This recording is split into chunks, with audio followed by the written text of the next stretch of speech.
Halo teman-teman semua, berjumpa lagi dengan kita tim Lumbung Pustaka. Pada kesempatan kali ini kita akan membahas soal-soal yang sudah teman-teman kerjakan lewat tryout. Bagi teman-teman yang menemukan video ini dan tidak tahu soalnya seperti apa, alangkah baiknya teman-teman mengerjakan dulu soalnya seperti apa. Setelah itu baru menonton video ini. Linknya sudah saya berikan di deskripsi bagi teman-teman yang belum mengerjakan soal tryoutnya. Bagi yang sudah mengerjakan, langsung saja kita lanjutkan. Di sini kita akan membahas pengamalan Pancasila. Sesuai dengan kisi-kisi yang ada, itu memang dijelaskan dengan sangat gamblang ya. Ada tulisan pengamalan Pancasila.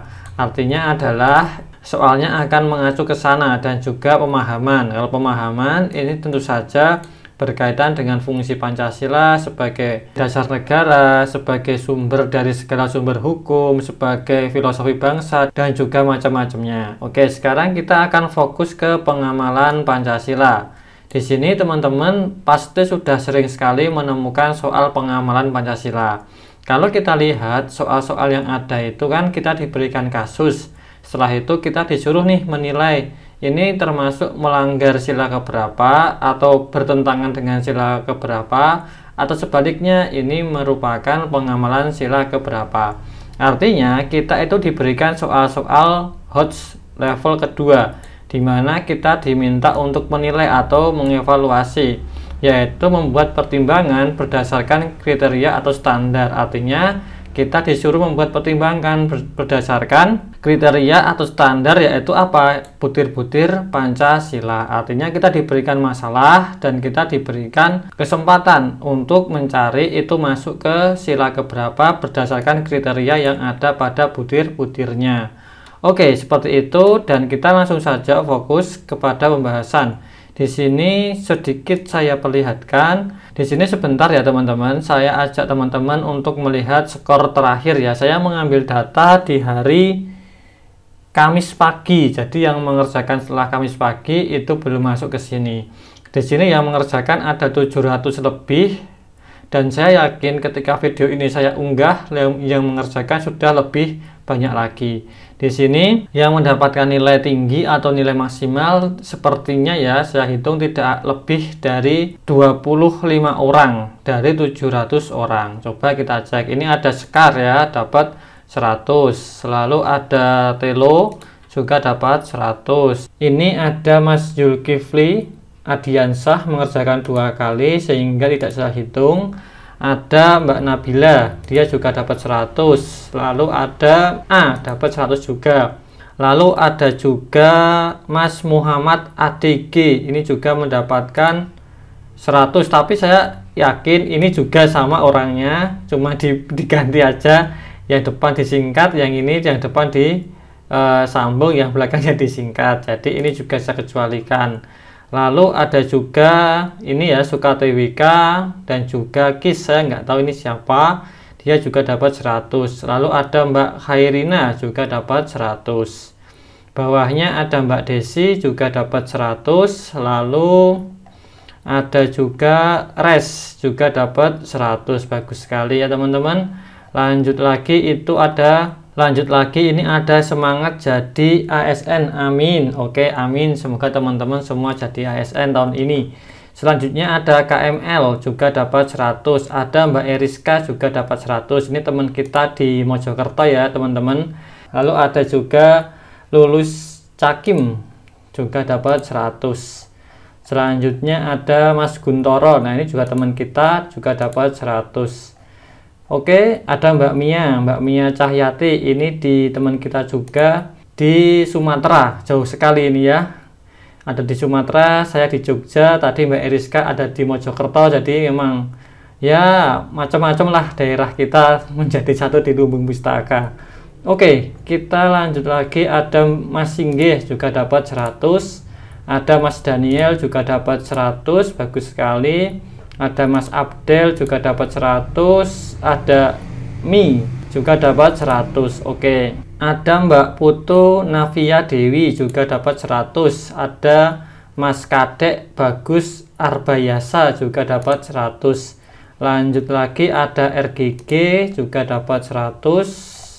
Terakhir ada Mas Ju dapat 100. Ini ada 750 orang yang mengerjakan ya. Sekarang kita akan bahas pelan-pelan. Teman-teman saya sarankan menggunakan laptop menonton ini karena nanti akan lebih enak belajarnya. Saya akan membahas 5 soal dulu, nanti di bagian kedua, video kedua juga 5 soal karena saya khawatir nanti videonya terlalu panjang. Di sini saya memberikan 3 bagian. Pertama adalah soalnya, kedua adalah grafik teman-teman mengerjakan, dan ketiga adalah nilai-nilai Pancasila yang paling banyak diperdebatkan atau yang paling banyak membingungkan. Oke, sebelum saya membahas ini, teman-teman tolong juga memperhatikan tentang nilai-nilai yang ada di sini. Teman-teman mungkin nasibnya seperti saya bahwa orangnya itu tidak mudah hafal. Jadi semakin banyak kita mengulang itu akan membuat kita semakin paham. Teman-teman tidak harus hafal, tapi minimal teman-teman paham nilai-nilai dari setiap sila yang ada. Itu nanti akan berguna. Oke, jadi nanti di 5 soal ke depan saya akan menampilkan seperti ini terus, ada sila-silanya. Nanti akan ada nilai-nilai Pancasilanya. Ini berguna untuk pengulangan sehingga teman-teman itu bisa mendapatkan pemahaman lebih jauh karena mengulang hal yang sama. Oke, kita mulai dari soal nomor 1 dulu. Soal nomor 1 ya teman-teman. Cak Rusdi adalah orang yang sangat terkenal di dunia literasi. Sayangnya beliau sudah meninggal atau sudah tiada. Cak Rusdi mengalami sakit yang cukup lama dan dirawat di rumah sakit. Dia cukup lama dirawat di rumah sakit. Banyak sekali teman-teman yang datang menjenguk ketika beliau sakit. Tindakan dari teman-teman Cak Rusdi adalah pengamalan sila ke. Jadi ini adalah intinya menjenguk orang yang sakit ya, orang yang sakit. Oke, ini masuk kemana teman-teman? Jawabannya jelas ya, di sini sudah kelihatan yang warna hijau yaitu sila kedua. Tetapi coba kita cek apakah benar bisa masuk ke sana. Yang atas ini, tabel atas ini adalah pengamalan sila kedua. Yang bawah ini pengamalan sila kelima. Ini kan yang paling membuat kita bingung. Oke, jadi ini sering saya keluarkan dalam soal. Sekarang kita kembali lagi ke permasalahan yang ada. Tadi masalahnya atau kejadiannya adalah teman-temannya menjenguk Cak Rusdi yang sedang sakit. Oke, sekarang kita cek. Kalau yang ini tidak mungkin ya. Yang poin pertama tidak, karena di sini lebih kepada hak asasi manusia. Kedua juga masih membahas tentang hak asasi manusia, tidak membedakan suku, agama, ras, dan juga golongan. Jadi tidak masuk. Yang nomor 3, mengembangkan sikap saling mencintai sesama manusia. Bisa enggak? Bisa, nomor 3, ini masuk. Yang nomor 4, mengembangkan sikap saling tenggang rasa dan tepo seliro. Ini juga masuk. Tepo seliro itu artinya adalah kita seperti berempati dengan orang yang lain. Kita seperti merasakan apa yang dirasakan oleh orang lain, seperti itu. Yang nomor 5, mengembangkan sikap tidak semena-mena terhadap orang lain. Ini tidak masuk. Menjunjung tinggi nilai-nilai kemanusiaan, ini masuk ya teman-teman, karena menjenguk orang yang sakit. Yang nomor 7 juga masuk, gemar melakukan kegiatan kemanusiaan, iya enggak? Iya. Berani membela kebenaran, ini tidak masuk. Yang nomor 9, bangsa Indonesia merasa dirinya, tidak masuk juga. Yang nomor 10, mengembangkan sikap hormat menghormati, juga tidak masuk. Artinya di sini ada 1, 2, 3, 4. Ada 4 nilai yang masuk ke sila kedua. Sekarang kita cek sila kelima, apakah masuk atau enggak. Saya akan membahas soalnya dengan cara seperti ini. Jadi menghubungkan soal kepada poin-poin di Pancasila. Mungkin akan lama, tetapi ini akan membuat kita lebih paham karena kita akan membaca satu persatu poin-poin yang ada, dan itu akan membuat teman-teman lebih menghafalnya. Ya minimal memahaminya lah jika tidak hafal. Coba kita cek yang pengamalan sila kelima. 1. Mengembangkan perbuatan yang luhur yang mencerminkan sikap dan suasana kekeluargaan dan kegotong royongan. Di poin pertama itu ada kata kekeluargaan ya, ini, dan juga ada kata kegotong royongan, dan ini dihubungkan dengan kata dan. Artinya dua hal ini harus terpenuhi. Jadi soal yang ini itu tidak masuk kepada poin pertama, karena kalau gotong royong itu minimal kita harus memberikan sesuatu yang berupa bantuan, entah berupa tenaga, pikiran, material, seperti itu. Kalau di soal itu memang hanya dikatakan menjenguk orang sakit, ibaratnya kita hanya menunjukkan kepedulian kita. Meskipun prakteknya pasti mereka juga memberikan ibaratnya apa ya, buah atau santunan itu pasti ada, tapi tidak dijelaskan di soal. Yang kedua, mengembangkan sikap adil, tentu saja ini tidak masuk juga.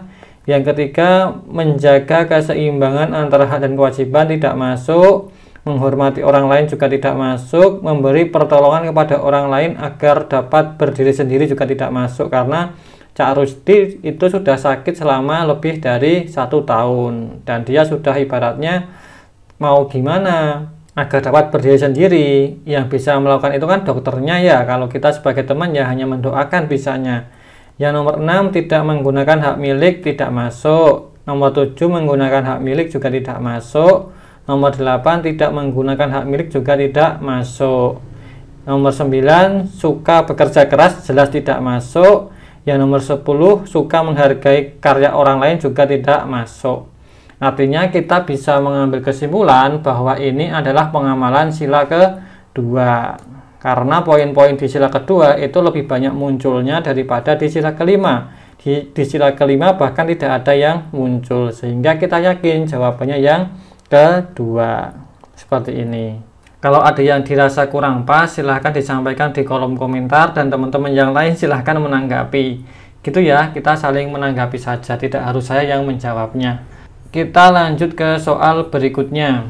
Oke, sekarang kita masuk ke soal nomor 2. Di sini dari pilihan yang ada kita bisa melihat banyak sekali teman-teman kita yang ada di sila ketiga dan ada di sila kelima. Hampir 55% itu di sila ketiga, dan ini salah. Kita bahas pelan-pelan biar teman-teman mendapatkan apa yang saya maksud ya. Media saat ini sangat banyak sekali, dari cetak sampai elektronik. Seringkali media digunakan secara sengaja untuk menyebarkan berita yang belum tentu benar dan akhirnya menyebabkan kegaduhan. Menggunakan media untuk menyebarkan berita yang belum jelas kebenarannya bertentangan dengan sila. Oke ya, ini berita itu belum jelas benar salahnya. Jadi beritanya belum pasti. Belum pasti itu apakah sama dengan hoax? Sama enggak dengan berita bohong? Jawabannya enggak. Belum pasti itu bisa dia berita benar, belum tentu lagi dia berita yang salah. Oke, sekarang di sini tadi pagi ya saya di WA oleh Mas Deza tentang soal ini.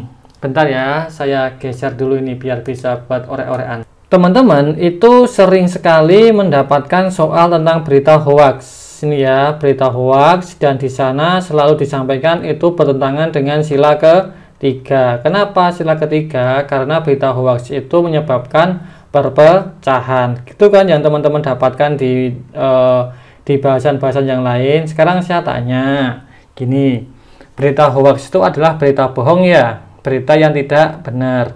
Apakah semua berita bohong itu mendapatkan efek yaitu membuat pecah belah bangsa? Apakah seperti itu? Iya enggak? Contoh berita hoax yang sekarang dekat-dekat ini terjadi ya. Ada berita hoax bahwa air kelapa itu dapat menyembuhkan corona. Nah, apakah gara-gara air kelapa ini negara kita terpecah? Terpecah nggak teman-teman? Apakah hanya gara-gara sebuah statement bahwa air kelapa itu menyembuhkan corona itu membuat kita terpecah? Apakah membuat orang-orang tidak mau lagi berada dalam satu barisan yaitu Indonesia? Jawabannya enggak. Ada lagi misal berita hoax gini. Ini berita bohong lagi, misal jalan A itu ada hantunya dan jika lewat sana nanti akan diganggu. Apakah gara-gara berita hoax tentang hantu itu bisa membuat hantu? Apakah gara-gara berita hoax ini tentang hantu di jalan A itu membuat kita terpecah belah? Iya enggak? Bisa enggak? Ya enggak dong.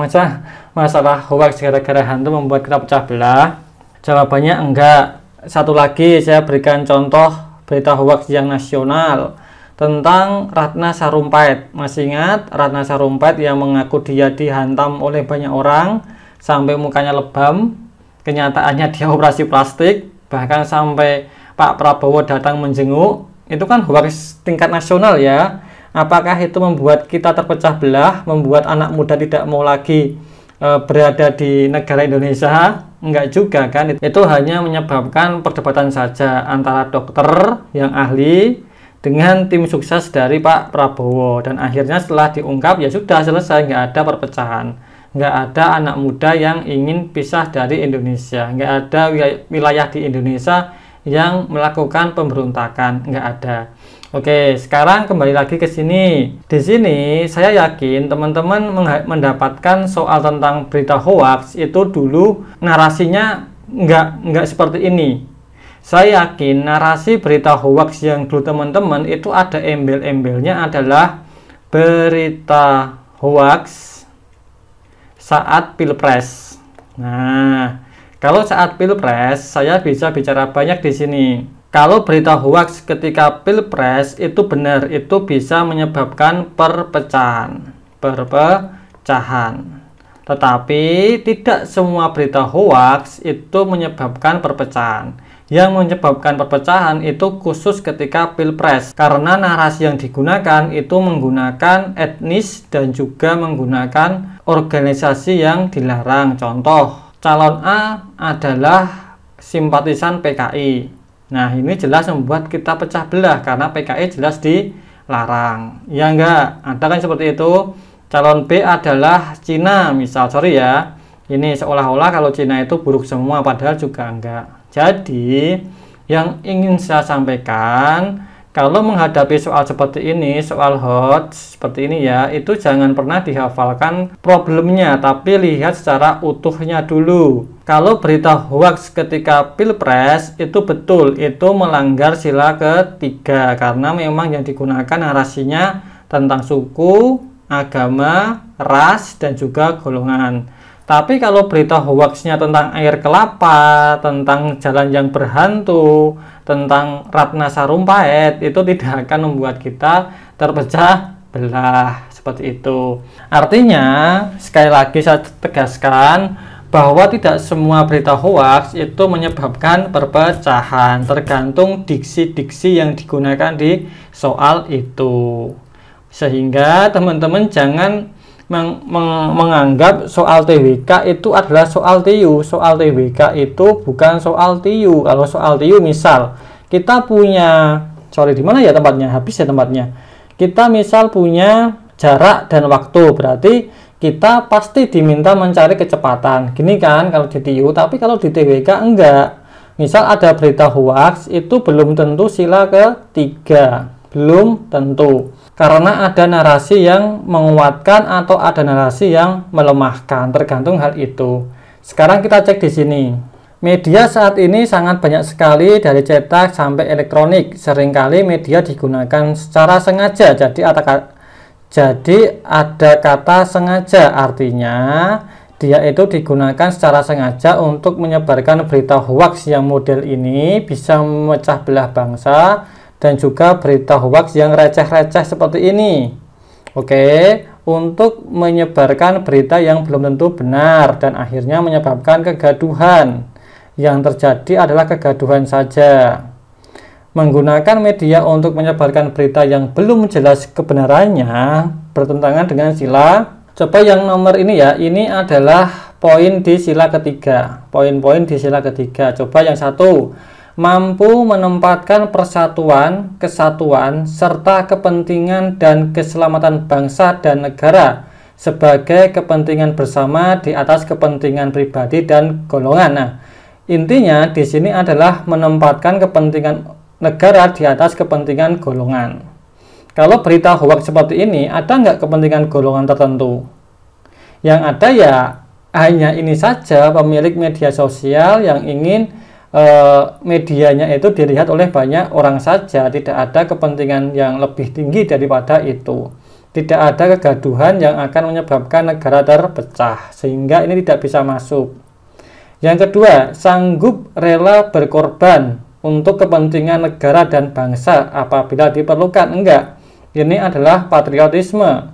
Patriotisme atau jiwa yang mau berkorban, mengorbankan segalanya untuk negara.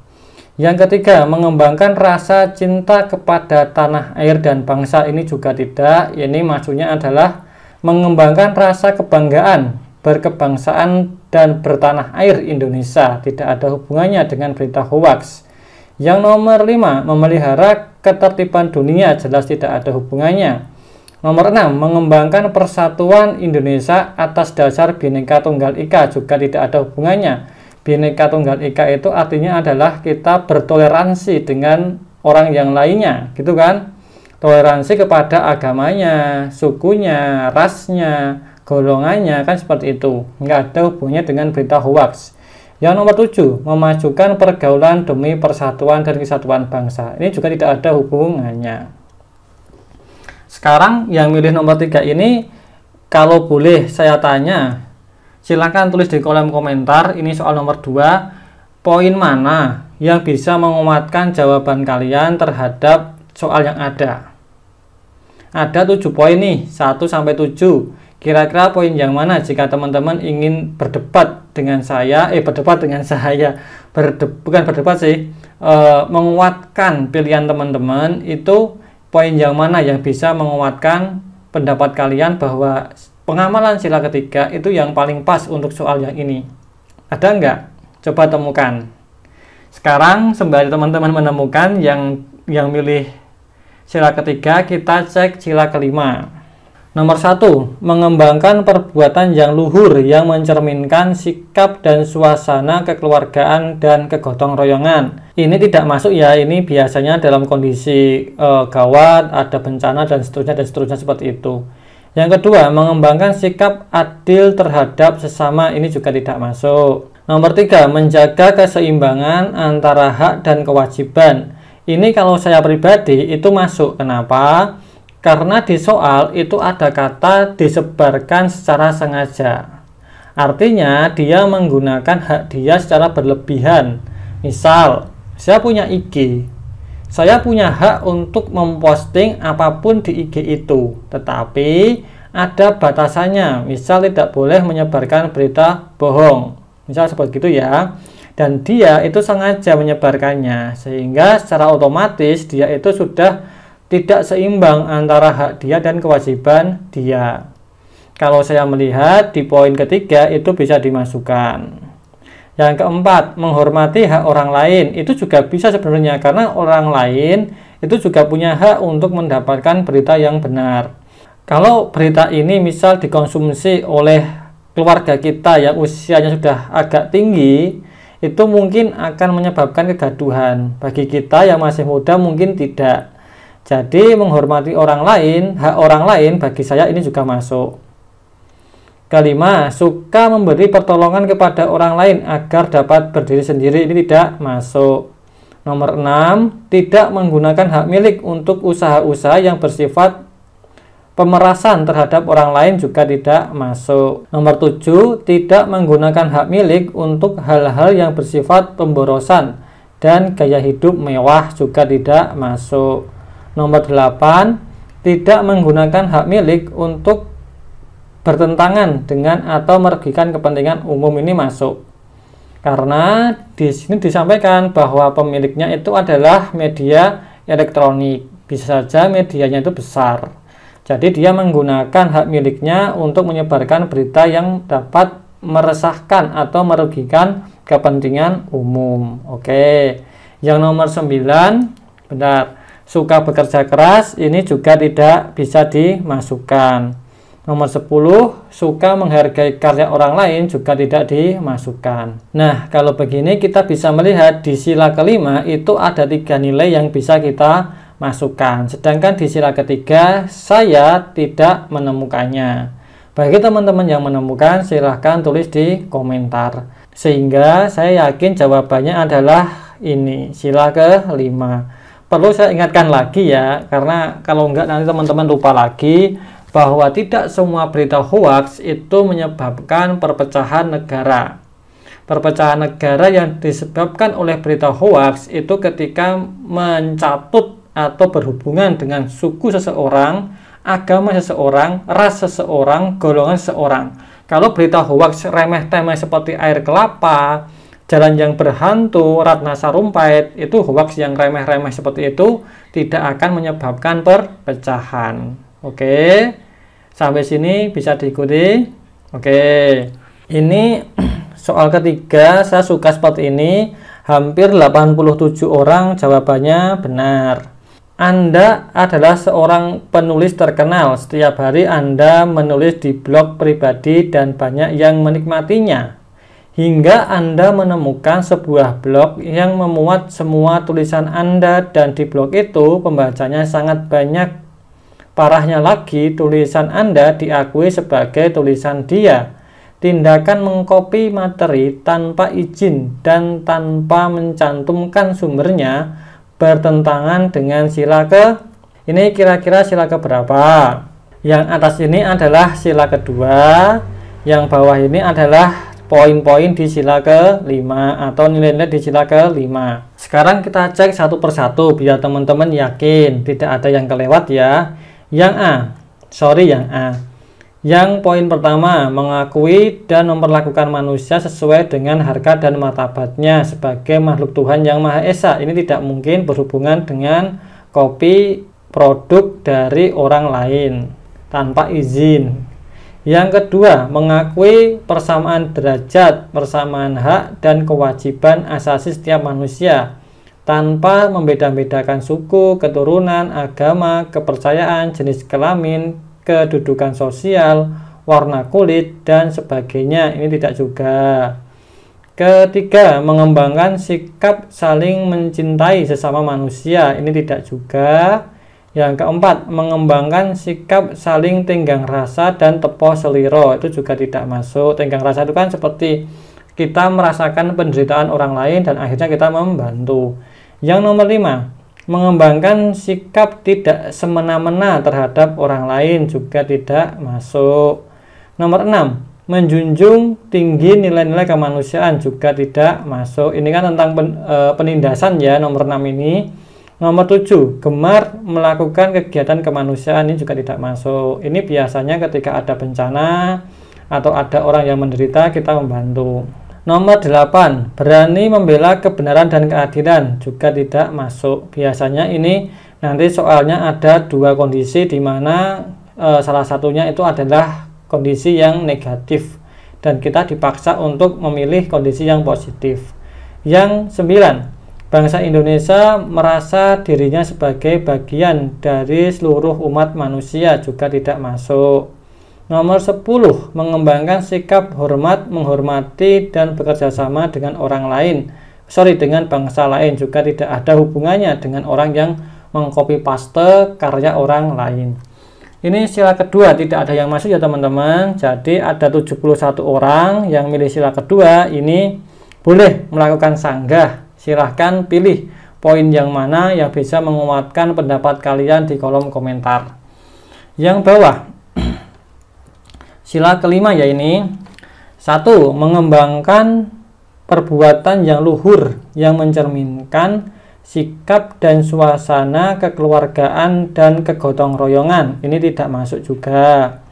Mengembangkan sikap adil terhadap sesama. Ini bisa masuk karena di sini kan tidak ada keadilan.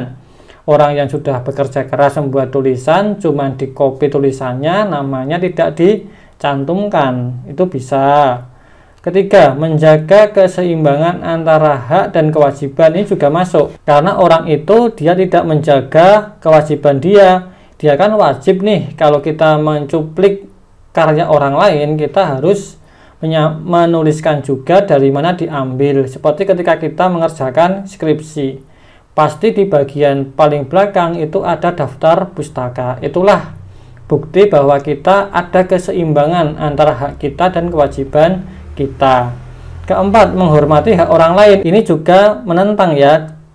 Orang yang mengcopy materi itu dan tidak menyantumkan penulisnya itu juga tidak menghormati hak orang lain, yaitu yang menulis karya itu. Yang kelima, Suka memberi pertolongan kepada orang lain agar dapat berdiri sendiri, ini tidak masuk.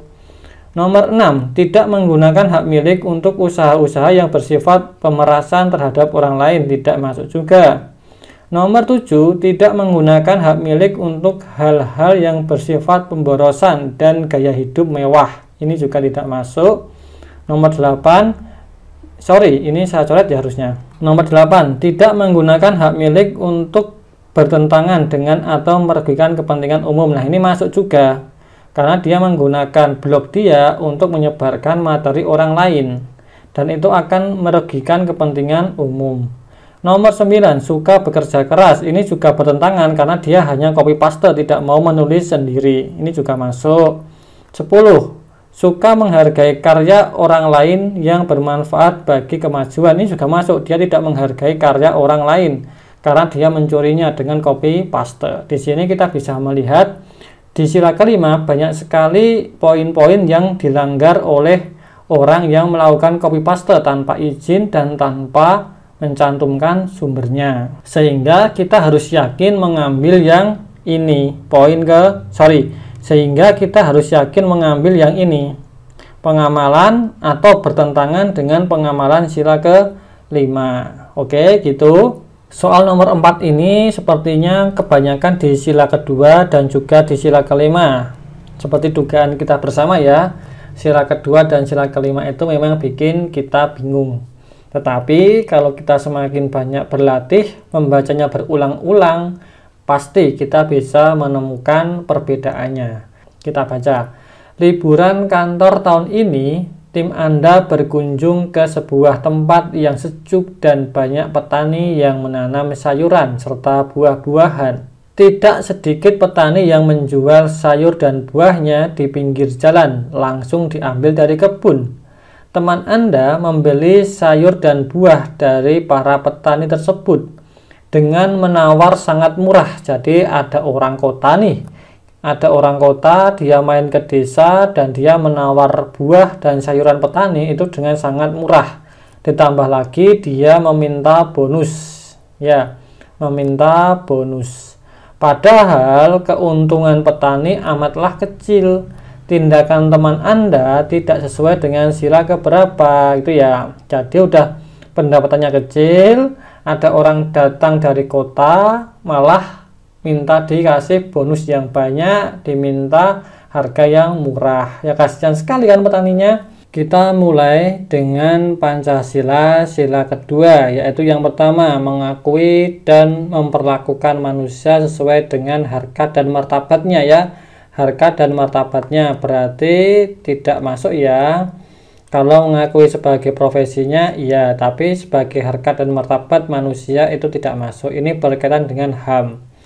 Yang kedua, mengakui persamaan derajat, persamaan hak itu tidak masuk karena di belakang ada kata-kata suku, keturunan, agama, jelas tidak bisa digunakan. Ketiga, mengembangkan sikap saling mencintai sesama manusia, ini tidak masuk. Ini biasanya berhubungan dengan penindasan. Keempat, mengembangkan sikap saling tenggang rasa dan tepo seliro juga tidak masuk. Ini biasanya berhubungan dengan kita empati kita gitu ya. Kalau ada orang menderita, kita juga ikut merasakan penderitaan itu. Yang nomor 5, mengembangkan sikap tidak semena-mena terhadap orang lain. Ini artinya itu adalah tindakan yang kasar, tidak semena-mena, tidak ibaratnya tidak melanggar nilai-nilai HAM seseorang. Seperti itu ya. Kalau menawar dengan harga yang murah itu bukan semena-mena, itu hanya sekedar kita tidak bisa menghargai dari petani itu. Yang nomor 6, menjunjung tinggi nilai-nilai kemanusiaan juga tidak masuk. Nilai-nilai kemanusiaan yang diminta itu ada di undang-undang tentang HAM. Nilai tentang hidup, nilai tentang dia bekerja, nilai tentang dia beribadah itu tidak boleh diganggu. Nomor 7, gemar melakukan kegiatan kemanusiaan berarti tidak masuk juga. Ini kegiatan sosial biasanya. Nomor 8, berani membela kebenaran dan keadilan juga tidak masuk. Nomor 9, bangsa Indonesia merasa dirinya sebagai bagian dari seluruh umat manusia juga tidak masuk. Biasanya ini berkaitan dengan misi kemanusiaan di luar negeri.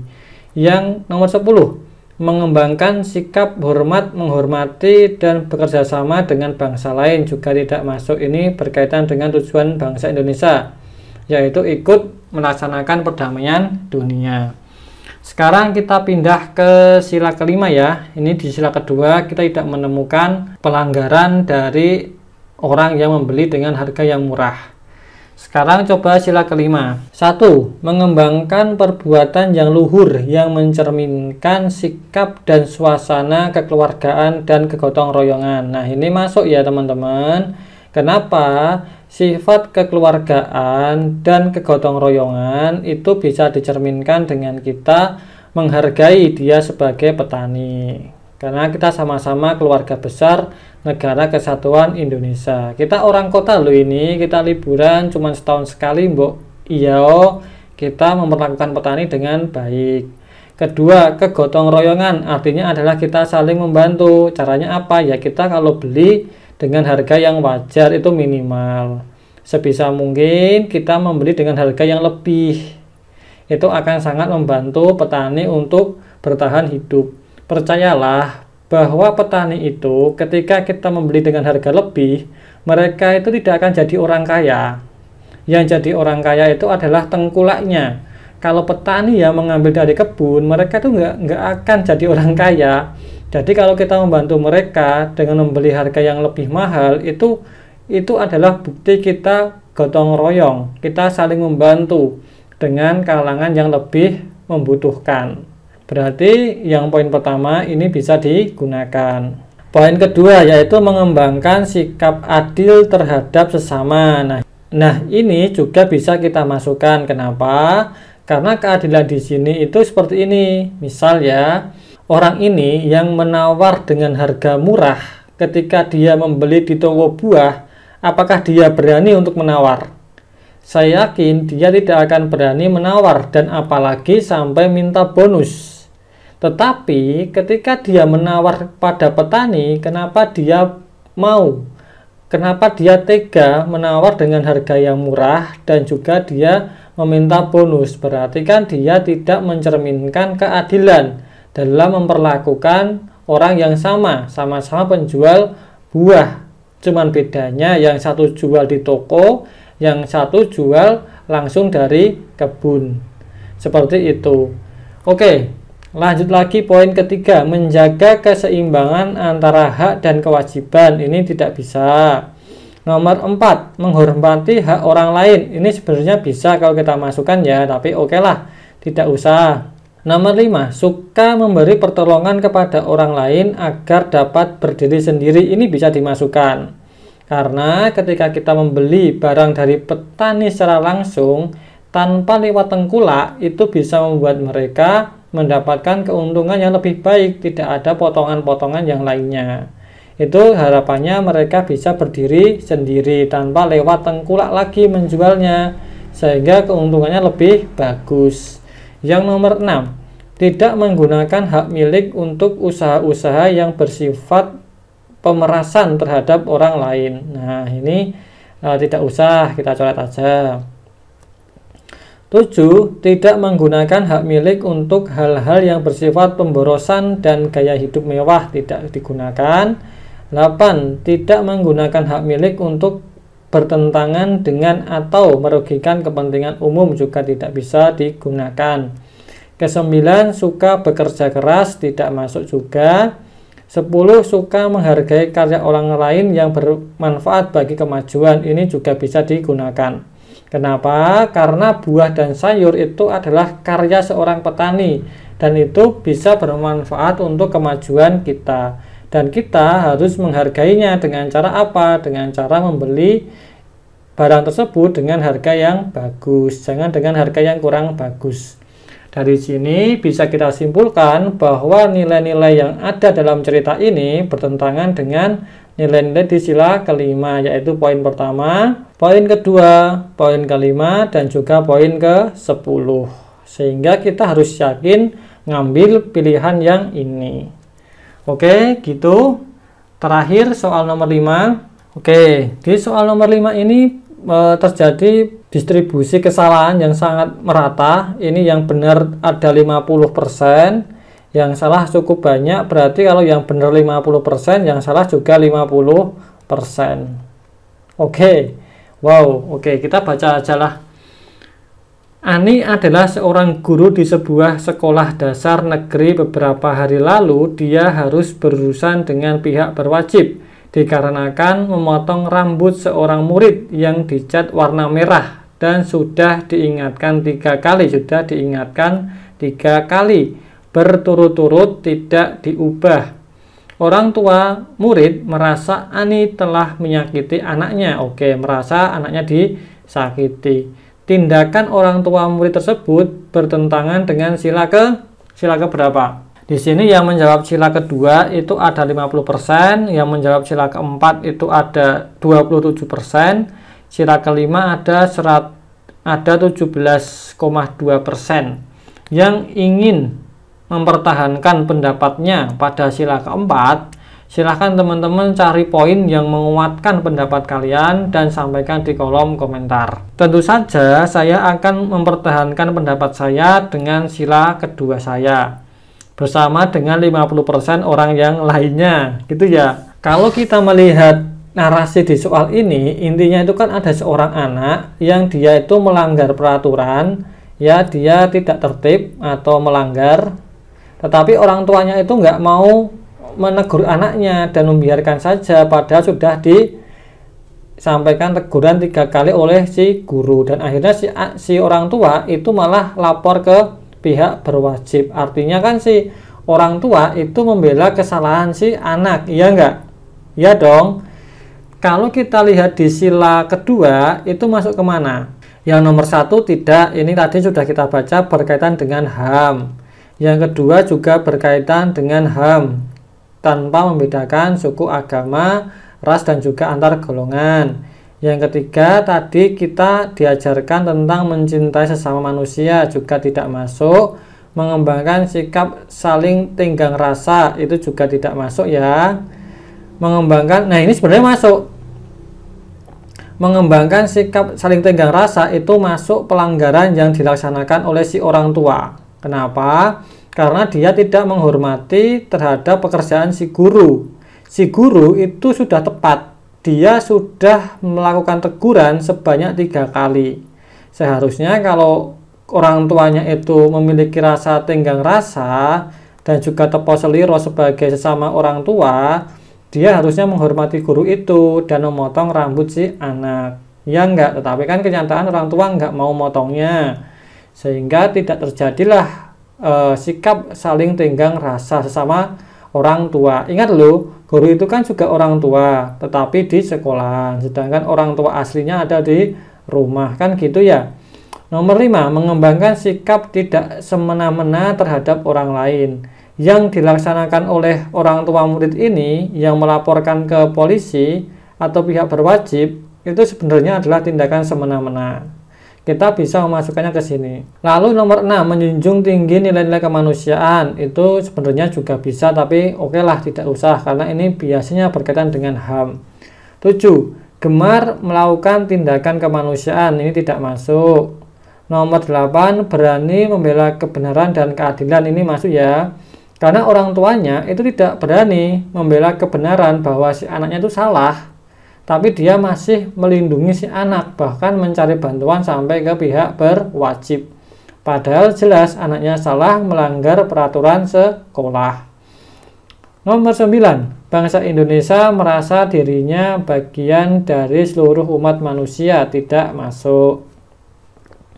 Nomor 10, mengembangkan sikap hormat menghormati dan bekerja sama dengan bangsa lain. Ini tidak masuk. Yang sila kelima, coba kita cek. Mengembangkan perbuatan yang luhur mencerminkan sikap dan suasana kekeluargaan dan kegotong royongan. Ini tidak masuk ya. Kekeluargaan ini bisa masuk, tetapi ingat, kata hubungnya itu adalah dan. Berarti kondisinya harus terhubung antara kekeluargaan dan kegotong royongan. Poin kedua, mengembangkan sikap adil terhadap sesama. Ini juga tidak masuk ya. Keadilan yang diminta itu adalah sesama manusia. Di sini tidak bisa diterapkan. Ketiga, menjaga keseimbangan antara hak dan kewajiban. Ini juga tidak masuk. Yang nomor 4, menghormati hak orang lain. Masuk enggak teman-teman? Ini juga tidak bisa dimasukkan. Kenapa? Karena yang diminta menghormati itu hak orang lain, itu bukan hak seperti pekerjaan, tapi hak yang mendasar yang ada di undang-undang tentang HAM, tentang hak untuk hidup, hak untuk bekerja, dan juga lain-lainnya. Poin nomor 5, suka memberi pertolongan kepada orang lain agar dapat berdiri sendiri. Jelas tidak masuk. Poin nomor 6, tidak menggunakan hak milik untuk usaha-usaha yang bersifat pemerasan terhadap orang lain, juga tidak bisa digunakan. Nomor 7, tentang sifat pemborosan, tidak bisa digunakan. Nomor 8, tidak menggunakan hak milik untuk bertentangan dengan atau merugikan kepentingan umum, juga tidak bisa digunakan. Nomor 9, suka bekerja keras, juga tidak bisa digunakan. Nomor 10, suka menghargai karya orang lain yang bermanfaat bagi kemajuan, juga tidak bisa digunakan. Artinya di sini ada 3 poin di sila kedua yang ditentang oleh orang tua murid yang melaporkan guru tadi ke pihak berwajib. Oke, jika teman-teman ingin menguatkan pendapatnya, silahkan cari argumen yang bagus, silahkan disampaikan di kolom komentar. Yang di sila keempat, silahkan juga disampaikan di kolom komentar. Kita sama-sama mencari sebuah argumen yang paling tepat sehingga kita bisa menemukan kebenaran yang kita harapkan. Demikian video kali ini. 5 soal tersisa akan saya bahas di video berikutnya. Oke, sampai jumpa lagi teman-teman.